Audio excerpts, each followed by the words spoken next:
Hello, everybody, and welcome to another VanHack interview. Today we have Felippi, who is a VanHack Premium member who's moving to Toronto in about 2 weeks, and he is moving there with a job that he got last week. So he got a job 3 weeks before moving to Canada, and he's going to share a little bit about his story, how he was able to do that. So first off, congratulations, Felippi, and welcome to the interview. Thank you, Celia. Hi, everybody. So yeah, I got a job in Canada before arriving. So exciting. I got this news 1 week before my departure in Brazil. So I was like, for the guy who called me, like, man, this is the best news ever anyone can give me. That's awesome. That's awesome. So we'll definitely talk a lot about how that happened. But first, tell us very quickly, like your background, your professional experience. Yeah, great. Yeah, I'm working with the internet industry since 2008, and I got more interested with the UX field a few years ago. So yeah, I'm getting a more deep understanding about that, and also studying more, and then work with that in Canada, outside Brazil. Like will be like a big impact in my career, like a big moving, you know. For sure. I'm excited about it.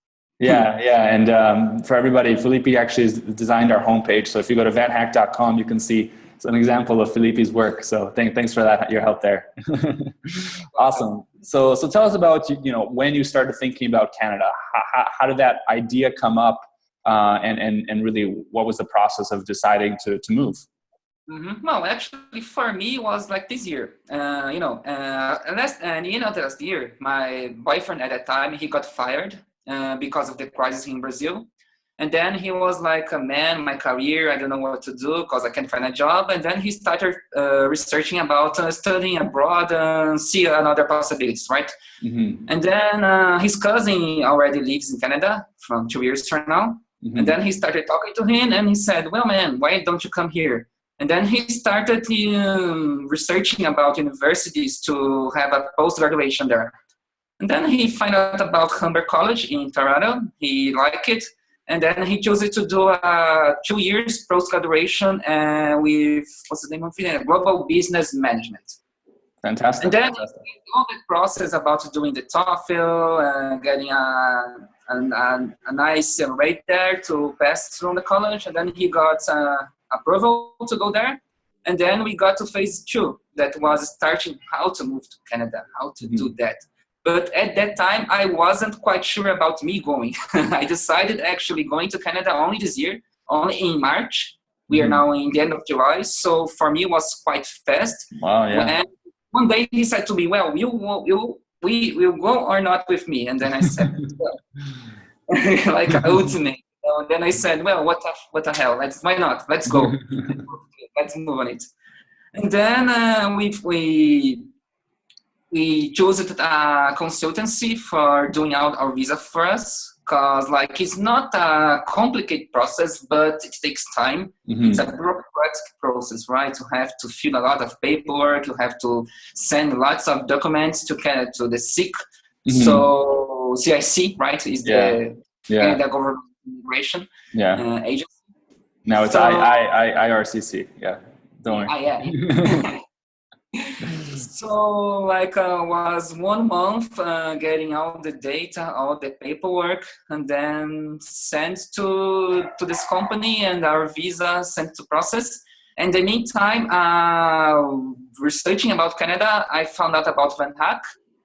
And the funny thing is that also a guy at my previous work was at Dr. Consulta. He was a member already of VanHack. So he's like, man, do it. It's perfect. So and I signed up only in May, actually. And it's my first week. I already went to the VanHackathon. So it was my first contact with Canada companies. And it was like a whole new world for me. At that time, my English was very raw, was not good. And as Ilya says, your English is always getting better. Yes. So my English was progressing. And while doing the hackathon, getting more content with Canada, studying about Canada, in June, our visas got approved. And then we started the phase 3. That's when the more visa got approved, I started to apply for job for job opportunities in Canada. Awesome. So, Let's quickly just take a minute to pause because I really want to get into how the job process was. But just to make sure everyone is understanding that the way you came to Canada, the visa you did was the married couple, one spouse works while the other spouse studies, right? yeah, so he's going to study, and so he can work part-time. He can only work 40 hours a week. 20. But yeah. 40 is a full-time. Yeah. So he can only apply for a part-time job. Mm-hmm. And me having the open work permit, that's my visa, I can have a full-time job. So having this visa, anyone from all over the world can work in Canada. Perfect. Anytime they want, right? So I think that's one way lots of people are doing, lots of couples are doing. Like why one is studying, the other one is working a full-time job. Mm-hmm. Mm-hmm. For us that are from the tech industry that works with internet and technology, the payment for us is a little bit higher from other jobs. So like if you study the costs of living in the country is not hard, it's not a bad thing. Like one of the couple can have a part-time job and the other one having a full-time job. You don't have financial problems, I think. Mm-hmm. Like Yeah. from Brazil, I don't know. Yeah. No, I agree with you. Yeah, and that's definitely the most common way our members move is one spouse is studying and the other one is working. Yeah. So fantastic. Great. So now let's get into it. How did it go, the job search? You said you had the visa, you started looking for jobs. Tell us about how that worked. Yeah, the first thing was like I had this resume. Like with VanHack, I got a better understanding how it works to get a job in Canada. That's a little bit different from Brazil, right? Like in Canada, you have to do a cover letter. Mm-hmm. Your resume is kind of different from our curriculum in Brazil. Mm-hmm. So you have this minor difference between the countries that actually makes a big difference, right, when looking for a job. Yeah. So I think my first tool was VanHack. Sure, the community. I got talked with many people with VanHack. Also, LinkedIn was a great tool. Mm-hmm. I did many upgrades with my LinkedIn. I changed my profile a lot, also my resume. Mm-hmm. And I signed up the trial from LinkedIn Premium. Mm-hmm. And in the mid-June, I started that. And then actually, man, that really happened because a lot of contacts come to me directly. I didn't even have to apply for jobs. People was like looking for me. I was receiving messages from people like, hey man, I'm looking for a UX designer, UI designer, want to have a chat. And then I started the interviews, right? Nice. So I did what you said. I brought a Canadian number. That helped a lot. Mm-hmm. Getting a Canadian phone number, just so everyone can. Yeah. So awesome. You need to have one because some companies like to have a Skype call, but other companies will only call you. So always depends on the phases, right? Like usually the first contact is by phone, and then you go to a second interview by Skype. So it happened a lot to me. And one thing that I also liked was the people hiring people, they actually helped me, like I talked to many people in Canada, to many companies actually. I had like 15 interviews, 10 interviews. Wow. I think 10, I don't know, it was actually a lot. And people, they helped me, they gave me tips, they gave me advices, and having all those interviews, I was having upgrades with my portfolio, with my resume, and also with my LinkedIn. Yeah, so, and you're English too, right? Yeah, English. Like as I said in the first interviews, my interviews were really bad. But then I was progressing, so the English is always getting better. Yeah. I always say that the interviews are always like free English classes, so you should try and get them even if you don't feel like you're ready. Yeah, sure. So for me, it was not only one thing. Like you have LinkedIn, like it's like having a CEO from you. Like why you have everybody here knows what CEO is, right? So you have to build a network about you, right? Like you need to use LinkedIn, Twitter, and many other websites sites like Startup North, Better Kids. Like you have thousands of these Canadian sites with jobs. So you have to use all of them at the same time, but focus. Like the last interview I did, one guy said to me, many people from Brazil say, hey man, I will do this, I will do that, but no, like you have to focus what we really want, right? Like for me, I want a job as a UX designer, mostly from startups. I don't like working with web agencies, so I will never work at huge Toronto or any other big agencies with big names. I don't like. Some people like, but I don't. So I was really focusing in this selected type of industry, selected type of companies, right? Cool. Startup, mostly from health that I have a previous experience, and also finance. Perfect. Yeah, I love that. That's a great tip. Be very focused in what you want. Yeah, you have to focus. You can't apply for every job. For example, if I apply for an information architecture job, I will only designing wireframes and flows.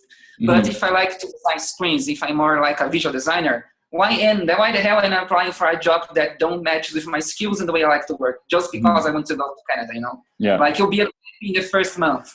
So you can't fool yourself. How can I say? In Portuguese, enganar. Translate. Yeah. You can't trick the company. You can't trick yourself. You have to know what you want. Like you're moving from your country to another country. So find out what you really want. What we want to work. Yeah. And that also helps a lot.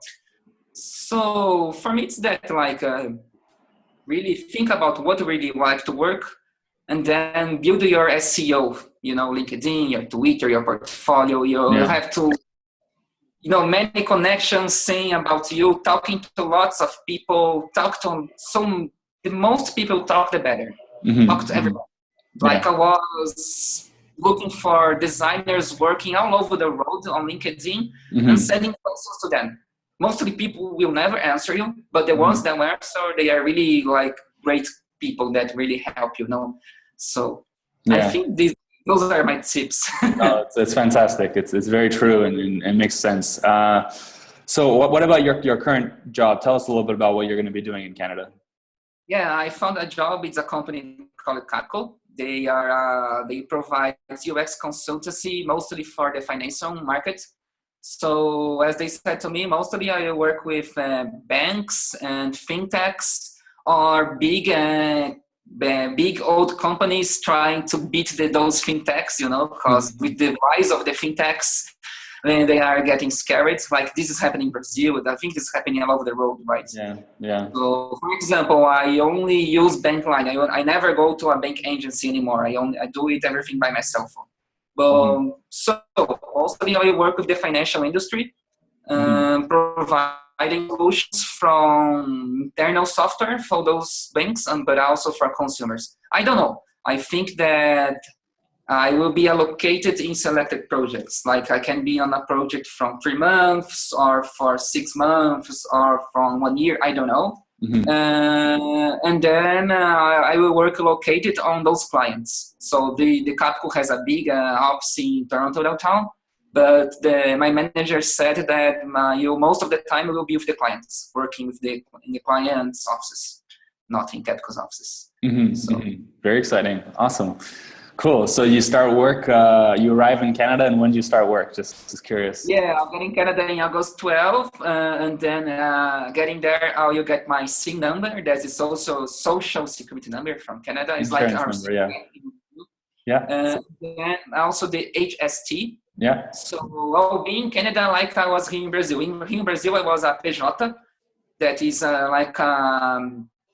it's a business work. I'm not an employee of the company. Like I am a business, like a business. I don't know. I forgot in English. Yeah, you'll be like a contractor. They're going to hire you as a company. Yeah. So so for me, it's not a big change in my life because I used to that in Brazil. So it change anything, I think. It's fun because for me, it's not a big. I don't know. For me, it was It was not that hard. It only takes time. You have to be patient. You need to have patience, right? Yeah. But it's not something from another road. It's not something hard, impossible. If you want to, if you believe to, and if you know the tools, you can have a job anywhere you want. Not only in Brazil, like Canada, US, France, I don't know. Yeah, yeah. I think for you, your case really is you have the English, you have the tech skills, you're very good at what you do professionally, and you know how to show your skills, you know how to present yourself online, like you were talking about the SEO online. So I think when you have these ingredients, then good things start to happen. So it's really exciting to see. Yeah, that's, I think that's the thing. Like, it's not only one thing. You have to do it everything at the same time. Like, you have to connect all the dots. You know, like one single thing doesn't work. You have to do it everything together, and then you can have a job. Awesome. Well, thanks so much for sharing your story, Felippi, sharing your experience. I'm really proud and happy to have to see this result happen with you. And yeah, I guess if anyone is moving to Toronto and they're a designer, you should check out Felippi's portfolio and his experience. And wish you all the best going forward. Enjoy your trip in Mexico and then your arrival in Toronto. Yeah, thanks. Well, everybody, if you want to ask something, just call me and send a message on LinkedIn. Cool. Awesome. All right. Cheers. Cheers. Bye-bye.